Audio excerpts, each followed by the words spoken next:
Земјава мора да направи законски измени за третманот, но и посериозни чекори за ресоциализација на лицата со проблеми на зависност. Ова го покажува компаративната анализа што ја изработи организацијата Избор од Струмица на 3 европски земји – Велика Британија, Холандија и Полска со Македонија, каде се забележува висок процент на стабилизирање на поранешни зависници за разлика од државава, каде тој број е значително помал. Значи, влегувањето во третман од зависност е само првиот чекор за живот без дрога. Но, социјалното исклучување или недоволното социализирање на луѓето зависници од дрога може да има негативен ефект врз самите позитивни третмани. Многу е важно да биде адресирано за да има долготрајност, бидејќи начинот за тие луѓе да се вклучат во општеството е преку нивно вработување.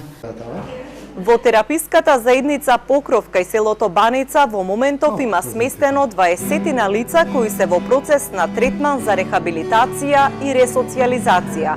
Стручните лица вклучени во нивниот третман велат дека најважно е после излегувањето од тераписката заедница да продолжат со нормален живот, да имаат вработување и секојдневни обврски со што би биле понастрана од пороците. Битен дел е, како окупационен терапевт, е како луѓето се справуваат, односно ги спроведуваат своите секојдневни активности. Значи, тоа е мојот опсек на работа и тоа е многу битен дел. Покрај тоа што треба да имаат, значи, да знаат да работат работата што треба да изработат, да имаат социјални вештини и така натаму, мора да ги користат, односно да се вклучат во секојдневниот живот. Тоа е суштината.